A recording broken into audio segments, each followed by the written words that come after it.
নমস্কার বন্ধুরা, কেমন আছো তোমরা? সনাইস লাইফস্টাইলে তোমাদের সবাইকে অনেক অনেক স্বাগত। আগের ব্লগে তো দেখেছই যে মামার বাড়ি এসে গেছি, তাই তোমাদেরকে মামার বাড়িটা মানে আমার মামা বাড়ি একটু ভালো করে দেখিয়ে দিই। তোমরা তো বুঝতেই পারছো যে এই ভিডিওটা তিলক নিয়ে। তার আগে তোমাদেরকে একটা কথা বলি যে তিলকটা হয়েছিল আমাদের পৌঁছানোর ঠিক এক সপ্তাহ আগে। মানে প্রথমে বাপিরা যখন এসছিল তখন তিলক হয়েছিল, তার এক সপ্তাহ পর আমরা আসি এবং তারপর বিয়ে হয়। এবার অতদিন ছুটি বাবুর বাবা পাবে না, সেজন্যই আমরা তিলকে আসতে পারি না। কিন্তু বিয়ে দেখাবো আর তিলক দেখাবো না সেটা কি হয়? সেই জন্যই বাপিকে বলেছিলাম তুমি একটু ভিডিওগুলো করো, তাহলে আমি বন্ধুদেরকে দেখাতে পারবো। সেজন্যই বাপি ভিডিওগুলো করেছে। অতটা হয়তো সুন্দরভাবে করতে পারিনি, তাতে তোমরা কিছু মনে করো না, একটু মানিয়ে নিও। আর আমাদের এই মামার বাড়িতে বিয়ে হলেই প্রথম দিন থেকেই রামায়ণ পড়া শুরু হয়। আর এই যে রামায়ণ পড়া হচ্ছে, এটা হচ্ছে আমার দিদা রামায়ণটা পড়ছে। আমি যতদূর জানি আমাদের বাঙালি পরিবারের বিয়েতে এই তিলক অনুষ্ঠানটা হয় না, এটা বেশিরভাগই নন বেঙ্গলিদের হয়ে থাকে। এবার আমার যারা বাঙালি বন্ধু আছে তারা বুঝতে পারবে না যে তিলক জিনিসটা কী। তাহলে তোমাদেরকে বলি তিলক জিনিসটা আসলে কী। তিলকও বলা হয় বা লগ্ন অনুষ্ঠানও বলা হয়। এটা কিন্তু নন বেঙ্গলিদের হিন্দুদের একটা আচার অনুষ্ঠান, যেখানে কনের পরিবারের সদস্যরা বরকে আনুষ্ঠানিকভাবে গ্রহণের প্রতীক হিসেবে কপালে সিঁদুর ও চন্দনের তিলক পরিয়ে উপহার প্রদান করে। এটাতে কি হয়, দুটো পরিবারের মধ্যে একটা সুন্দর সম্পর্কের শুরু হয়। আর একটু আগে তো দেখলেই যে দিদা রামায়ণ পড়ছিল, আর সেদিনই এই বাড়িটিকে সাজানো শুরু হয়। আমার বাঙালি বন্ধুদেরকে একটা কথা বলি যে আমাদের বাঙালিদের যে বিয়ে হয় যেরকম করে হয়, নন বেঙ্গলিদের বিয়ে কিন্তু একই রকম করে হয় না, কিছু কিছু ক্ষেত্রে একটু আলাদা। তোমরা পুরো ভিডিওটা দেখো, তাহলেই বুঝতে পারবে। আর তোমাদের এই ভিডিওটা কেমন লাগছে আমাকে কিন্তু কমেন্টে জানাবে। আর তোমরা ভিডিওটা দেখতে থাকো। কিছু কিছু ক্ষেত্রে আলাদা বললাম, তার কারণ হলো এই যে দেখো, আমাদের ব্রাহ্মণদের যখন পৈতে হয় তখন কিন্তু ছোট অবস্থাতেই পৈতেটা হয়, কিন্তু এদের ছোট অবস্থায় পৈতে না হলে বিয়ের আগের দিন সকালে পৈতে হয়। তাহলে আলাদা হলো তো। এই রিচুয়াল আলাদা হলেও আনন্দ কিন্তু একই রকম হয়। অবশ্য আমরা যেতে পারিনি, কিন্তু এই ভিডিওর মাধ্যমে তোমাদেরা যেমন আনন্দ উপভোগ করছো আমিও করে নিই।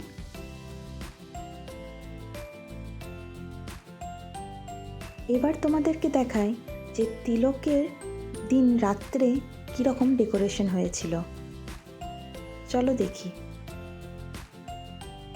আর ডেকোরেশন কেমন হয়েছে কমেন্টে কিন্তু জানিও।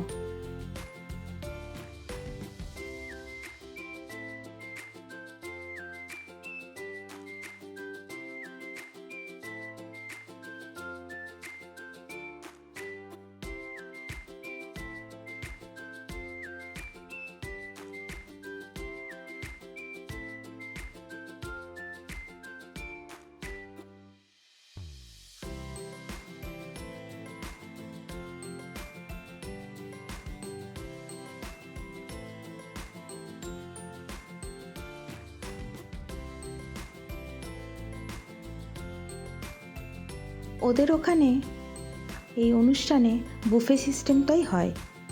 কী কী মেনু আছে এক এক করে সব দেখো।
আমার বাপিকে তো তোমরা আগেই দেখেছো, তাও আরেকবার বলি, এই যে হাফ ব্লেজার পরে দাঁড়িয়ে আছে, এটা হচ্ছে আমার বাপি।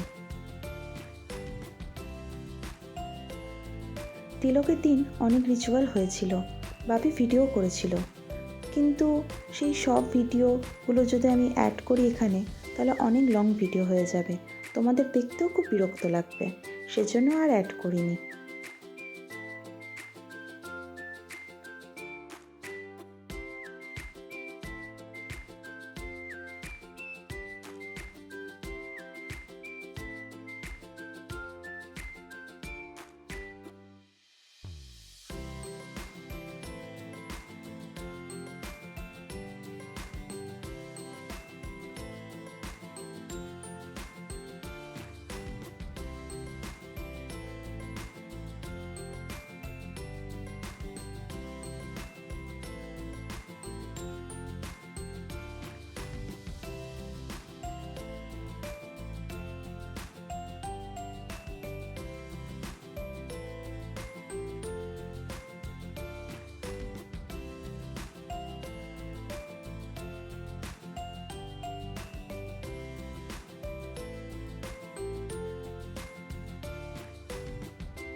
ট্রেটা সাজিয়েছে দেখো, কি সুন্দর লাগছে।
মেনুতে অনেক আইটেমই ছিল, এতগুলো নাম আমার মনে নেই, যেহেতু আমি ওখানে প্রেজেন্ট ছিলাম না, তাই তোমরা ভিডিওতে দেখে নাও।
আজকের ভিডিও এই পর্যন্তই। তোমাদের এই তিলকের ভিডিও কেমন লাগলো অতি অবশ্যই আমাকে কমেন্টে জানিও। তোমাদের সঙ্গে দেখা হবে আবার নেক্সট ব্লগে, কারণ এখনও তো বিয়ে দেখা বাকি। তোমরা সবাই সুস্থ থাকো, ভালো থাকো আর আমার পাশে থাকো।